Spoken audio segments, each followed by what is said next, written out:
Hello Pisces! Welcome to Like a Tarot.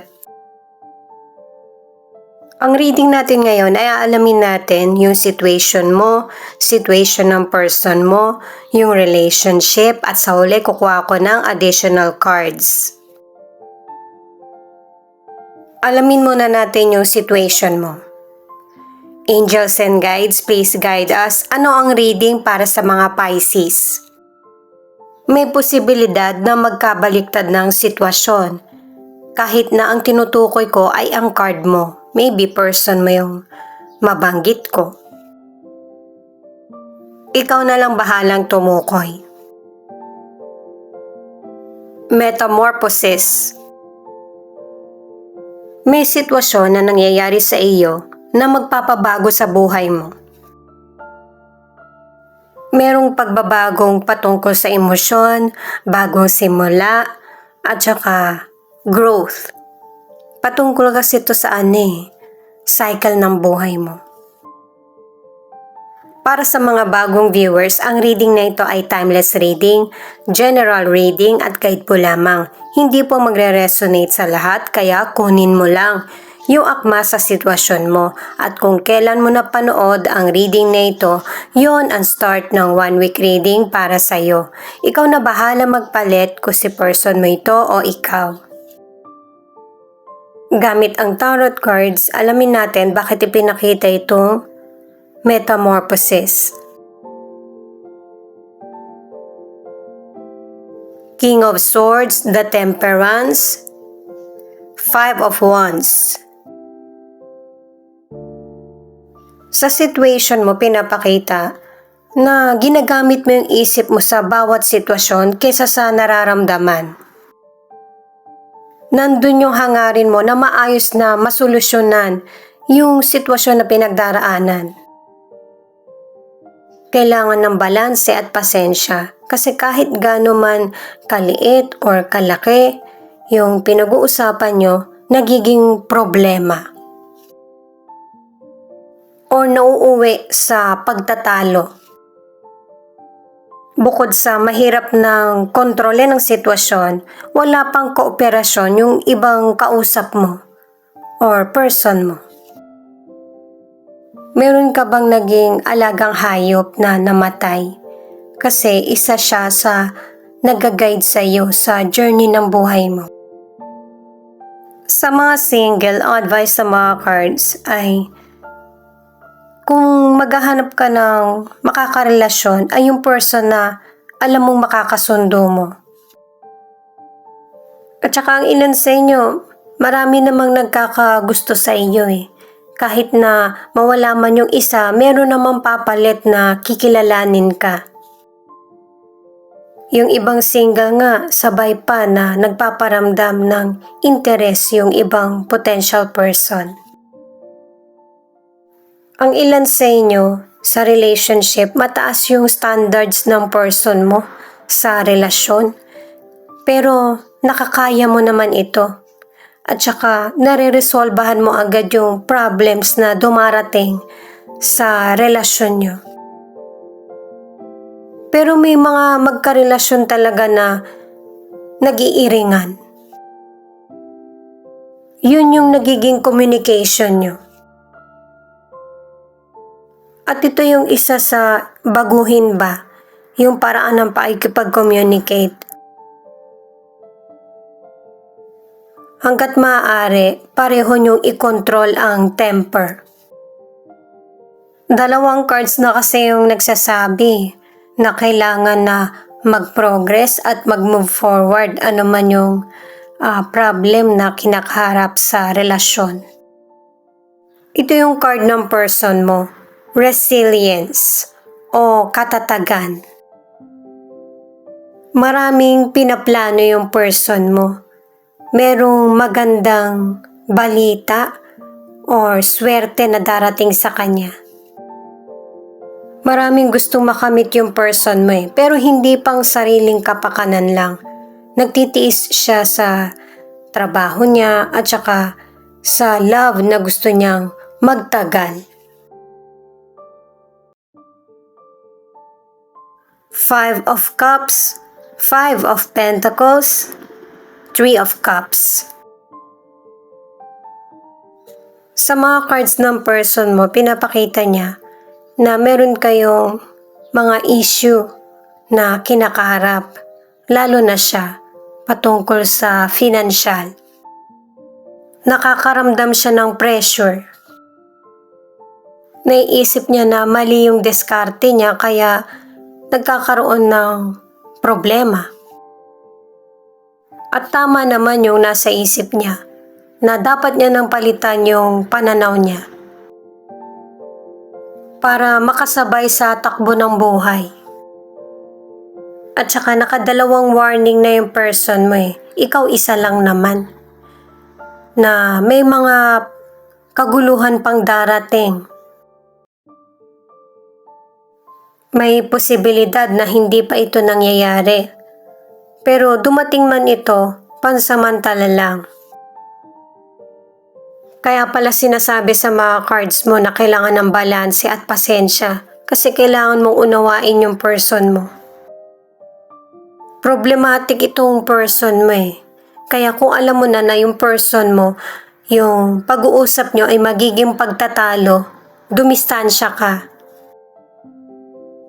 Para hindi lalala yung tensyon at mas stuck kayo ng person mo sa mga positibo, posibilidad at saka development sa buhay or relasyon. Sa mga single, ang ilan sa inyo, nalagpasan mo na yung mahirap na sitwasyon na pinagdaanan mo sa nakaraan. Lalo na't ang ilan sa inyo naging single parent ka kasi dalawang cards yung nagsasabi patungkol sa abandonment. Pero ipinakita rin sa cards na merong person na magsisisi at babalik ulit sa buhay mo. Pero yung time na yun, happy ka na. At saka meron ka ng pag-uukulan ng attention. Ang ilan na nasa relationship, may feelings ka pa rin sa past person mo. Kaya ito yung nagiging problema sa relasyon mo ngayon. Itong fun na para sa relationship na card ay magkakaroon ka ng bagong experience at saka i-enjoy mo din yung buhay mo. Huwag magpa-pressure sa mga stressful na sitwasyon. Kailangan ang pahinga o kaya bakasyon. Ituloy ko lang guys card pa rin ito ng person mo na kahit naman may feeling siya sa nakaraan, rejected siya nung past person.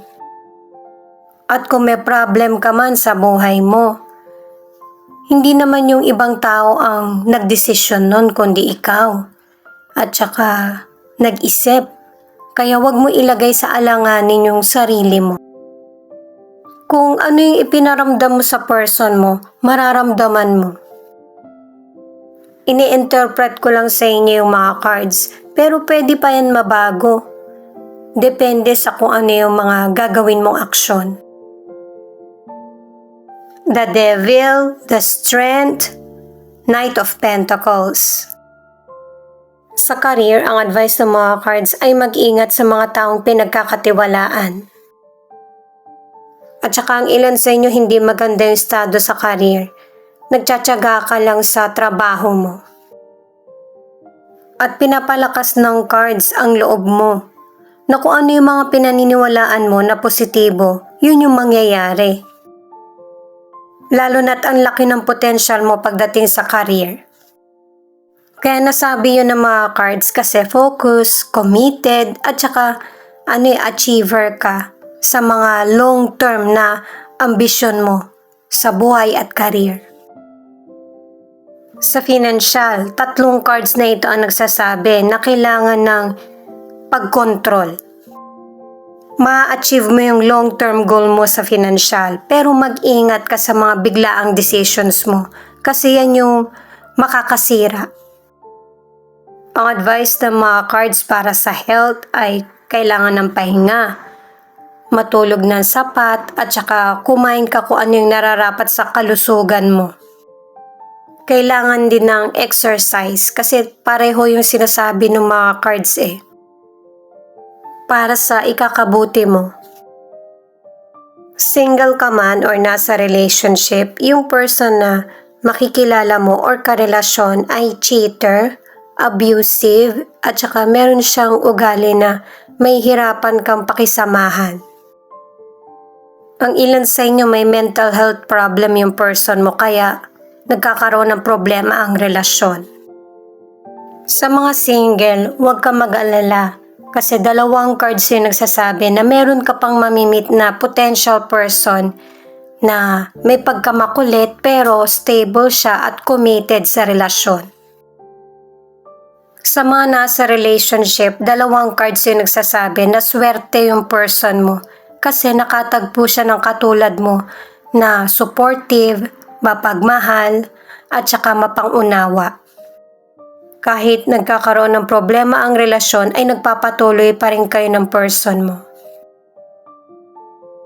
Nine of Cups na ang ibig sabihin ay merong tagumpay na makakamit ka sa buhay mo, sa trabaho man ito, school, or sa relasyon. Yung mga hadlang pa nga ang nag-push sa iyo para magtagumpay. Itong Four of Pentacles, nakaapat ka na rin na warning na kailangan mong baguhin yung pag-uugali mo sa nangyayaring sitwasyon para makaiwas ka sa mga may hirap na problema. Three of Swords. Pang-apat na card na ito para sa kalungkutan. Kung ano man yung nangyari sa'yo sa nakaraan, hindi ikaw yon. Kasi parang bagyo yung buhay natin na lilipas din yung mga problemang dumarating or dumaraan. Tingnan nga natin yung bottom of the deck. Justice, ibig sabihin positive na to guys kasi kung ano man yung nangyayaring mahirap na sitwasyon sa buhay mo ay merong kasagutan na positibo. Hindi ko yan ginawa guys sa ibang reading bonus ko na sa iyo yan para may kasagutan yung mga nangyayari sa buhay mo. Huwag ka mag-give up. Pero nasagot na rin naman kanina na temporary lang kung ano man yung problema na darating sa iyo. Kailangan din timbangin ng ilan sa inyo kung ano yung mas dapat manaig, yung tamang desisyon or emosyon mo. Siya nga pala guys, marami po salamat sa mga nag-like, share, comment, and subscribe at pati na rin po sa mga nakikinig at nanonood. San man panig kayo ng mundo, ingat po kayo palagi. Ang angel number mo ay 333. New life, abundance, and spiritual awakening. 333. Tomorrow something you've prayed for is about to arrive suddenly.